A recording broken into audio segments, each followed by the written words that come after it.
मलंग मलंग दम दम मलंग मलंग, ये जो गाना है इसकी उत्पत्ति धूम 3 में नमक से हुई। आपका जो वेतन है उसकी उत्पत्ति भी नमक से ही हुई है। क्या आप जानते हैं ग्रेट वॉल ऑफ चाइना की उत्पत्ति भी नमक से हुई है? आप सोच रहे होंगे कि आज हम कहाँ गानों में और नमक में पड़ गए हैं। मैं आज एक नमकीन किस्सा लेकर आया हूँ, यानी कि नमक की कहानी। मैं आया हूँ आपका होस्ट डॉक्टर वरदान सुमन, आपके लिए नमक की कहानी लेकर आपके मनपसंद चैनल पर, जिसका नाम है कथा कहानी किस्से। तो नमक की कहानी शुरू होती है रोमन साम्राज्य से, जहाँ पर हर सैनिक को एक हिस्सा मिलता था अपने वेतन में, जिसको कहा जाता था सॉल अलाउंस, यानी कि नमक खरीदने का भत्ता। कालांतर में वो लैटिन शब्द का सैलेरियम शब्द बना, सैलेरियम, जो कि बाद में फ्रेंच भाषा में सैलरी यानी वेतन या तनख्वाह या सैलरी बना। यानी कि आपको मिलने वाली तनख्वाह की उत्पत्ति कहाँ से होती है? सॉल्ट यानी नमक से। ये तो आपको टीवी कमर्शियल एड्स में भी बताया गया होगा कि आपके टूथपेस्ट में नमक है, लेकिन धूम 3 के इस गाने में नमक कहाँ से आया? वो मलंग वाला। दरअसल मौर्य साम्राज्य में नमक उड़ीसा में बनता था, जो उस समय कलिंग कहलाता था। मौर्य साम्राज्य का अगर आप इतिहास ठीक से देखेंगे तो वहाँ एक व्यक्ति या एक अधिकारी नियुक्त होता था, जिसको कहते थे लावण्याध्यक्ष। यानी कि नमक जो पैदा होता था कलिंग में और मौर्य साम्राज्य में उसकी खरीदारी होती थी, उस पर कर लगाने का काम लावण्याध्यक्ष करता था। लेकिन इसमें मलंग शब्द तो नहीं आया। दरअसल कलिंग राज्य में नमक बनाने वाली जो जाति है, जो जनजाति है, उसका नाम था मलंग। मलंग जनजाति जो काम करती थी वो बहुत ही ज़्यादा कष्टकर है। फिर भी वो अपनी चिंता ना करते हुए इस बात की चिंता ज़्यादा करते थे कि आपके खाने का स्वाद ना बिगड़े, यानी कि अपनी चिंता किए बगैर दूसरों की चिंता करना, अपनी फिक्र से ऊपर उठ जाना। बेशक बहुत ज़्यादा कष्ट है, बेशक बहुत ज़्यादा हिकारत है, बहुत ज़्यादा गरीबी है, बहुत ज़्यादा जलालत है, लेकिन उसे इन सब चीज़ों से कोई अंतर नहीं पड़ता।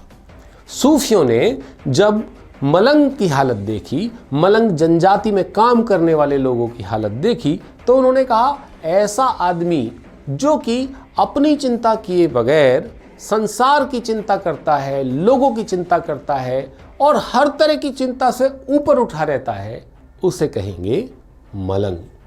ये शब्द मलंग दरअसल मलंग जनजाति से आया है, जो कि शुरुआत में उड़ीसा यानी कलिंग राज्य में नमक उत्पादन का कार्य करते थे। अब हम बात करते हैं तीसरे तथ्य पर, यानी कि ग्रेट वॉल ऑफ चाइना। कहते हैं कि चीन की महान दीवार सैटेलाइट से भी दिखाई देती है, लेकिन इसका फाइनेंस कहाँ से हुआ? इतना पैसा आया कैसे? जब हम मिंग डायनेस्टी का इतिहास पढ़ते हैं तो देखते हैं कि इसका ज़्यादातर राजस्व, यानी कि दीवार बनाने के ज़्यादातर खर्चे को वहन किया गया सॉल्ट टैक्स से, यानी कि नमक पर लगने वाले कर से। यानी कि चीन की महान दीवार जो आज खड़ी हुई है वो पैदा हुई है नमक से, यानी नमक से आने वाले टैक्स से। तो आप समझ सकते हैं कि उस समय नमक कितना इम्पॉर्टेंट था, नमक कितना महत्वपूर्ण था और कितना महत्वपूर्ण था नमक पे लगने वाला कर। अब बात करते हैं भारत में मुगलों की। मुगल काल में मुगलों ने नमक पर लगाए जाने वाले कर को इस्लामीकरण के लिए इस्तेमाल किया। अब आप पूछेंगे कैसे? तो सुनिए। मुगल काल में नमक पर जो कर लगाया गया, उसमें जितना कर एक मुसलमान को देना होता था, हिंदू को उसका 2 गुना कर देना होता था। यानी मुसलमानों को नमक पर 2.5% कर देना होता था, तो हिंदुओं को नमक पर 5% कर देना होता था।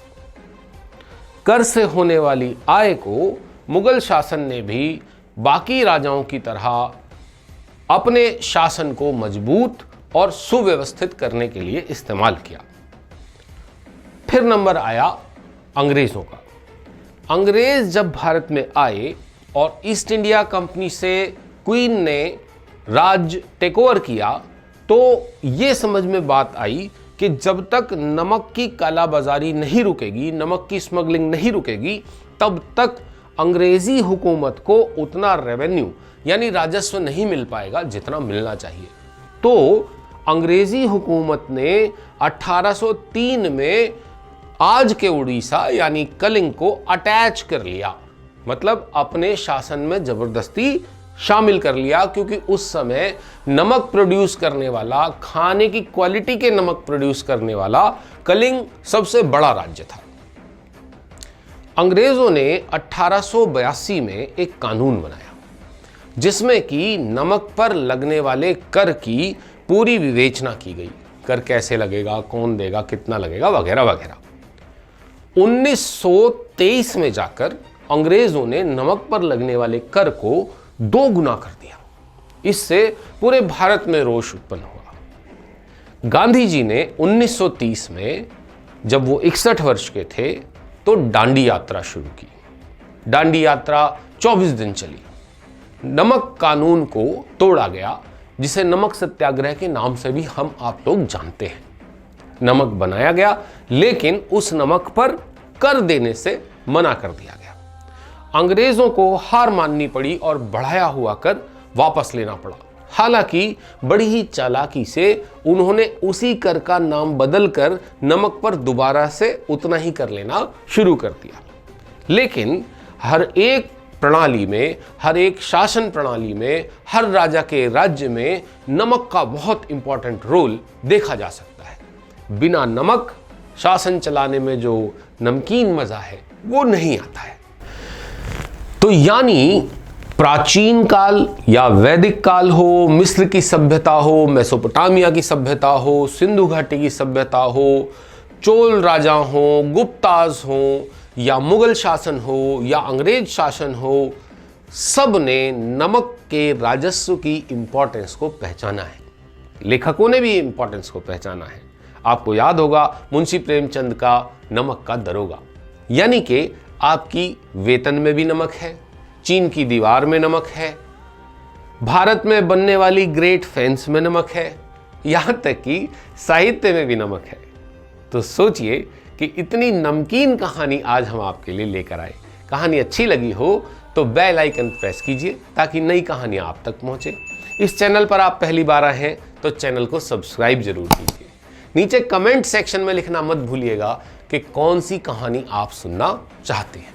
मैं डॉक्टर वरदान सुमन फिर लेकर आऊंगा एक बिल्कुल ब्रांड न्यू नया किस्सा इस चैनल पर, जिसका नाम है कथा, कहानी, किस्से।